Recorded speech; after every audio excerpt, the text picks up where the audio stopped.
YouTube, how's it going? The Goat House is back on a Monday morning here, still in week 3. We got a random trade, a pretty significant one as well. CJ Henderson, the young corner, goes to the Panthers. Dan Arnold, the tight end, goes to Jags. Some picks involved. We'll break down the trade details, and I'm going to grade each team. This is the easiest grades ever in this one. It's very straightforward, no hesitation, and I grade every trade. You guys know that. You've been following us. I'm giving out some grades I rarely give out, and it's just pretty straightforward in my opinion. So we'll break it all down. Like, subscribe, turn notifications on. We got the full NFL coverage. You guys know the drill. Weekly picks, score predictions, power rankings. Can't wait to update it for this week. Sunday recap still to come. A lot of good games in week 3. We still got one more. Follow that Twitter. Link in description comments for anything you need. Here's the Twitter. Make sure you follow this Twitter. Right? A lot of you doing it. Really appreciate you. Join the Picks League. Updating you guys on what I'm doing, when I'm recording, uploading. Talked about the news. The second happened. I gave pretty much all my thoughts on Twitter, talking during live games. It's an absolute must follow if you're a fan of our channel or if you're a football fan in general. But on to the trade details really quick. This would be a pretty quick video. It's very straightforward.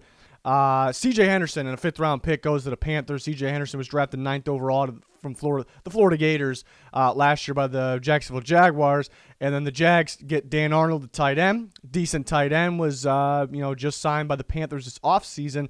And a 3rd-round pick goes to the Jags. We heard reports that Henderson could get traded. And I didn't really think it was going to happen. Thought some teams might do it. But now corners getting hurt. Teams need corners. Well, in this case, the Panthers, J.C. Horn got hurt, so they needed somebody else. But he also pairs very well. We'll get into that with J.C. Horn for the future.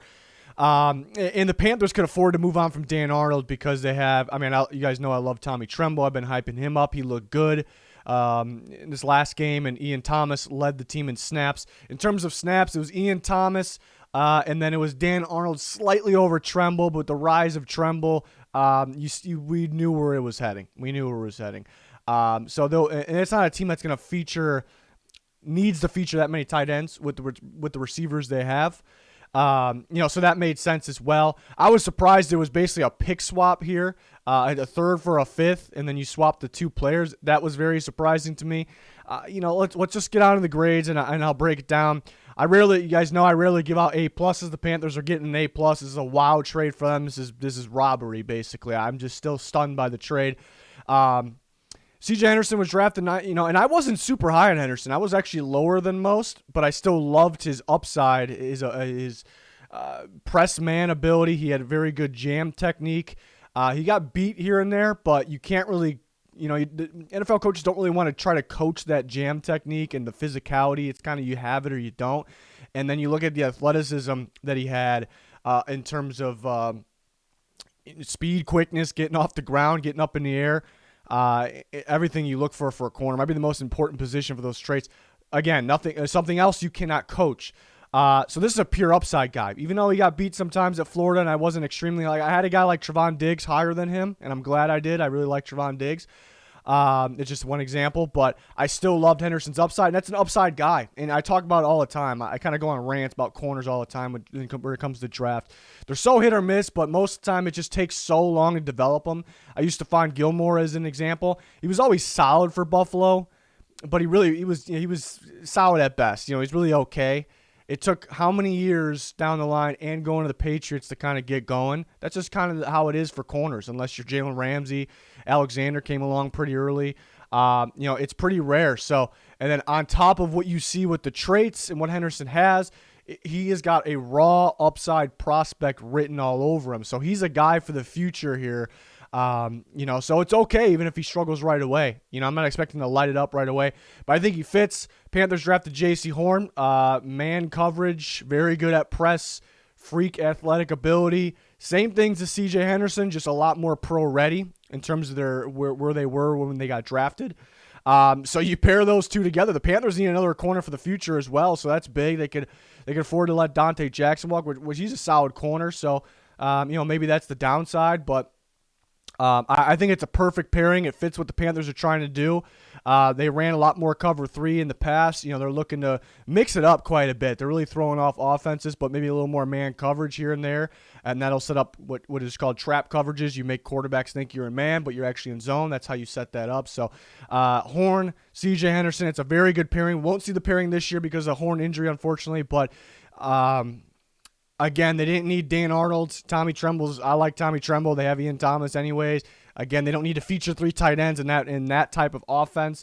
Offense is well called. It's a very good system. The guy was just drafted 9th overall, and you would think he has the same almost the same value as where he was 9th overall. Like a guy that is an upside guy, like that. Blatant, like obvious as can be, like that nobody was really expecting to be great right away. His value drops a year and 3 games later. His value was focused on the future. So a third and a 5th round swap for a guy that was taken 9th overall for the future, it just doesn't make any sense. It's just robbery by the Panthers is what it is. I've been hyping up this defense. Love the defense. It's very well coached. So I think they'll get the most out of him, even if it's not right away. I don't know what else I could say. I don't give out these A pluses. It's ridiculous. I mean, he could be bad the rest of this year, and I'm standing with the A plus. It's an upside guy. He'll get there. It's going to help them right now. On top of it, they need another corner. But I think the best part about this, is maybe not even, the extreme value they got, but just a pairing of Henderson and Horn for the future. It's a very good young defense with a lot of upside. Usually those defenses aren't good right now. It's very good right now. So there's just a lot of positives here for this trade for the Panthers. And I don't give out to F either. Because I have these graphics saved in Photoshop, so I have one saved trade grades. I click on it, and it's got the teams on one side. It's got the letters on one side. I actually didn't even have an F in there. I had them very simple. I just had to type in F, but I had an A, B, so I just click it, put it on there. I didn't have an F on there, so I thought that was interesting.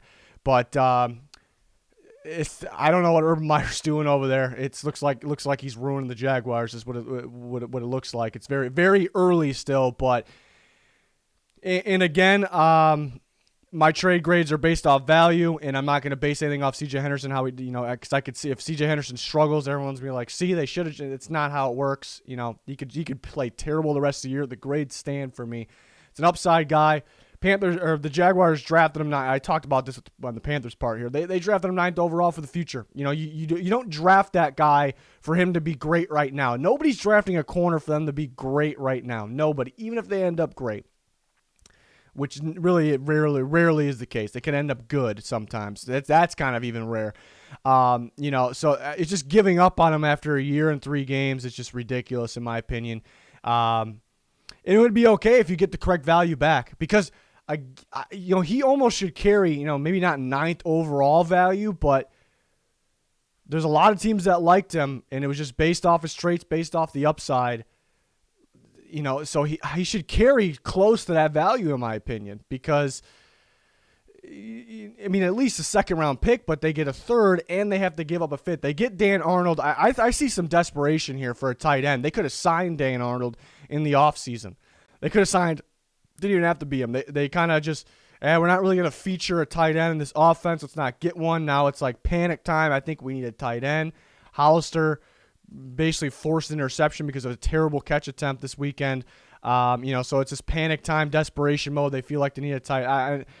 Dan Arnold's solid. He'll actually help them a little bit, so don't get me wrong there. It's just how you're swapping a 3rd and a 5th round pick in this is just ridiculous. How you're giving up on a guy that I don't know if he's going to be great. He'll end up being better with the Panthers than he was with the what he would have been with the Jaguars. But it's just like the last guy you should be giving up on after and decreasing his value that much after a year and 3 games. It's like literally the last guy. I didn't grade them well I didn't grade them poorly, but I didn't grade them well for the 9th overall picks. I thought it was a bit early.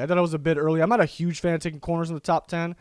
And I thought it was a little early, but it was just the Jaguars. We're a young team rebuilding. And this is an upside corner. So it's like, all right, okay. And it just, I know it's a different staff in there. If it was this, it would look even worse probably if it was the same staff. But it is a little contradicting, which is it is a little of them to kind of be a team of the future and. Yeah, to be a team of the future and give up a future piece. I keep talking about it. It's upside. Every corner is just, it's more than quarterback. Quarterbacks figure it out earlier than corners typically these days. So it's surprising. I'm surprised the team didn't offer more. Beat the Panthers for C.J. Henderson. I'm thinking they may have offered a better draft pick. I'm thinking the Jaguars got desperate for a tight end. I don't know. That's kind of what it felt like here. It's just, even if they didn't, it still is bad. The value just isn't there. They gave up on an extreme upside prospect. I keep repeating myself, but it's insane. It's absolutely absurd. I don't give out A+. I don't give out Fs. I'm sure I have in the past because I've been grading every trade since I don't even know when. But it's rare. So, and I thought it was pretty straightforward. I thought it was pretty straightforward. So the Jaguars are a big disappointment so far. Didn't expect them to be that great on the field or anything, and they should have won the Cardinals. They should have pulled that game off. Yeah, it's been brutal. It's been brutal, but I guess Tyson Campbell, who I liked a little more than other people. Not that I thought he was outstanding, but I guess it's his time. So I guess that's something to look forward to maybe. Hopefully he could step up. Hopefully they don't give up on him if he gets beat. It's ridiculous what happened here. So, yeah, those are my grades. Pretty quick one. I thought this was pretty straightforward. There's really no hesitation with my thoughts on this one at all. We were talking about it on Twitter. People probably got the idea where I was going based on those thoughts. But, yeah, we grade all these big trades here. The smaller ones we grade on Twitter. We got weekly picks, score predictions, power rankings, and a lot more. We're adding videos. We'll eventually add our rookie power rankings we did last year. All kinds of stuff. So join us for that. Follow us on Twitter. It's going to do it for this one. Thanks for watching. Goodbye.